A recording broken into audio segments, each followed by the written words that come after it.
Hello and welcome to Sports Geek.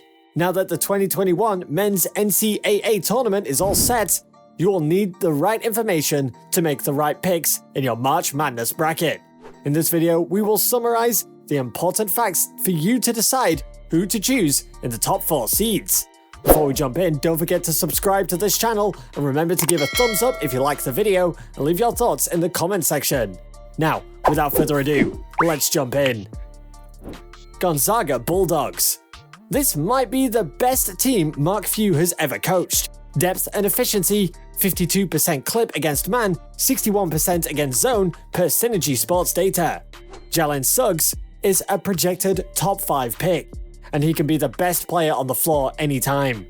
Corey Kispert, the West Coast Conference Player of the Year, who made 44% of his three-point attempts, is also a top lottery pick in the latest NBA mock draft. Drew Timm would be the number 1 player for most of the teams in the country. Let's not forget about Andrew Nembhard. Leaves a strong collection of reserves who have helped this team beat Power 5 opponents such as Kansas, West Virginia, and Iowa. The undefeated number 1 overall seed has a strong possibility at the first perfect season since Indiana's run in 1976. Bayer Bears. Jared Butler and Davion Mitchell are projected first-round picks per latest NBA mock draft. Maceo Teague is averaging 15.8 ppg and connecting on nearly 40% of his three-point attempts. The Bears lead the nation with a 43% clip from 3, and they force turnovers on nearly 1/5 of their opponents' possessions. Although the 83-74 loss to Oklahoma State in the Big 12 tournament semifinals, it's fair to ask if this Baylor group still owns top defense program in the nation. Illinois fighting Illini. Illinois beat Nebraska, Wisconsin, and Michigan in the 3-game stretch. The latter was a win by 23 points. Ayo Dosunmu, the Wooden Award contender and NBA prospect, did not play in those games. But now that Dosunmu has returned, the Big Ten tournament champion Illinois possesses the depth to handle any team in the field. Kofi Cockburn made 66.4% of his shots inside the arc during Big Ten play, the top mark in the league. But the emergence of freshman Andre Curbelo, who averaged 15.7 ppg in his last 4 regular season games, has only enhanced this program's potential. It has been 16 years since Illinois lost to North Carolina in the national title game in 2005, but this group has a chance to make a close run. Michigan Wolverines.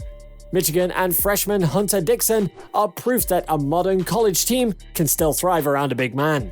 Entering the postseason, Michigan had averaged 112 points per 100 possessions, 54% from inside the arc, 42% from the three-point line, while holding its opponents to a 39% clip inside the arc with Dickinson on the floor.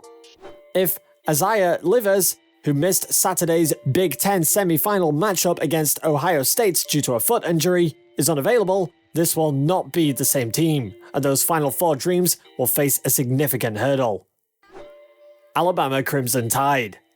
Nate Oates' squad put together a great come-from-behind rally for the whole season. The Tide are a quandary for any opponent.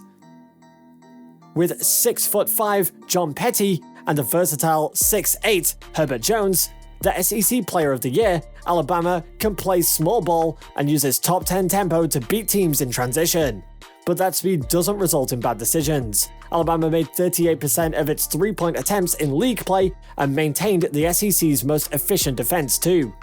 It won the SEC regular season and tournament titles, and has lost just 1 game, an 81-66 road loss to Arkansas on February 24th, since February 6th.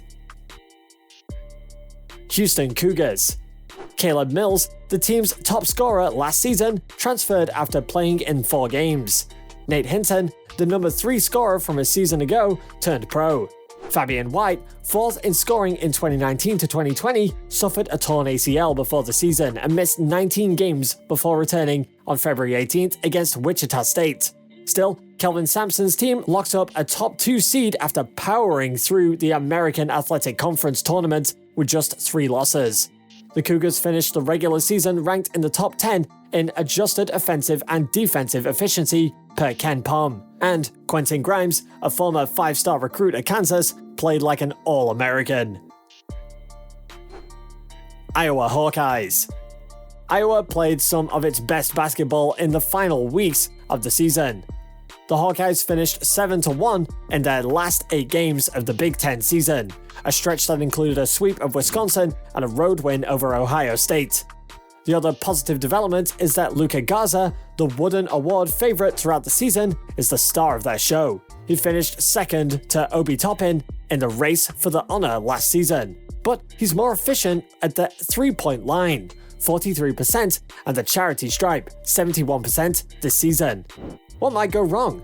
The injury bug has arrived. Jack Nunge is out for the season, but that just means Joe Wieskamp and others have to play at a higher level, which they did throughout the Big Ten tournament. Ohio State Buckeyes. Although the recent 4-game losing streak entering the Big Ten tournament ended that dream, still, the run was proof that Chris Holtmann's team could fight through a tough stretch and beat good teams. The same task the Buckeyes accepted in their run to the Big Ten tournament title game, and the same one they'll try to pull off in the NCAA tournament. However, Dwayne Washington and E.J. Liddell can't do it alone. The Buckeyes will need better interior defense, a problem against the league's top big men, and consistency from Kyle Young, who scored 18 points in a February win over Maryland, but didn't record double-digit points again for a month after that effort. Arkansas Razorbacks. After a 31-point road loss to Alabama on January 16th, Eric Musselman's squad didn't lose another SEC game in the regular season. Their success this season is tied to an overlooked freshman who quickly evolved. Moses Moody, a projected lottery pick in the latest NBA mock draft, has made 58% of his assisted spot-up attempts, per Synergy Sports data, and Arkansas has made 53% of its shots with Moody on the floor this season. He's one of the 4 players averaging double figures for a program that has won 9 in a row prior to Saturday's loss to LSU in the SEC tournament semifinals. Kansas Jayhawks. Back in January, Bill Self has not yet found the right rotation at a team that had lost Devin Dotson and Udoka Azubuike from last season's squad, clearly hadn't filled that void. But then February arrived, and the Jayhawks seemed to make a conscious choice to use strong defense to pull them through the final stretch of the season, and it worked. Also, Devin McCormack, who averaged 16.7 PPG in his past 4 games, is expected to return for the NCAA tournament after missing the Big 12 tournament due to COVID-19 protocols. Texas Longhorns.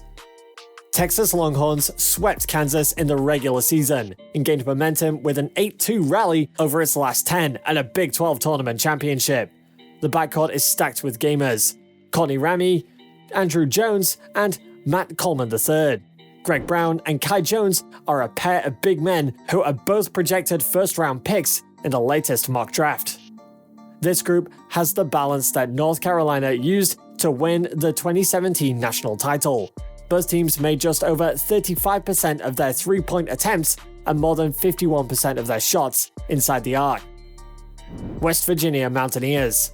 West Virginia led the league in free throw rate and was second overall in offensive efficiency. Derek Culver and Miles McBride stabilized the Mountaineers after Oscar Tshiebwe transferred after playing just 10 games. Let's not forget about Taz Sherman. West Virginia averaged 107 points per 100 possessions, with the 6'4" guard on the floor and 97 points per 100 possessions without him. Florida State Seminoles. The ACC's most efficient offensive team, along with a defense that led the league with a 45% clip inside the arc for opposing teams. Scotty Barnes, a projected lottery pick in the latest mock draft, has recorded double digits in scoring in 4 of his last 7 games in the regular season prior to the ACC tournament. He's the number 3 scorer behind Raquan Gray and MJ Walker. Oklahoma State Cowboys. Cade Cunningham is a projected number 1 pick. Oklahoma State will enter each game with the most talented player on the floor. Cunningham and Oklahoma State have played like a top seed and real contender in recent weeks, a run that has included victories over Texas and Texas Tech, a sweep of Oklahoma, and 2 wins over West Virginia, 1 without Cunningham. The top of the bracket with Michigan, Illinois, Baylor, and Gonzaga is strong, but Cunningham and Oklahoma State boast the talent to crash the party.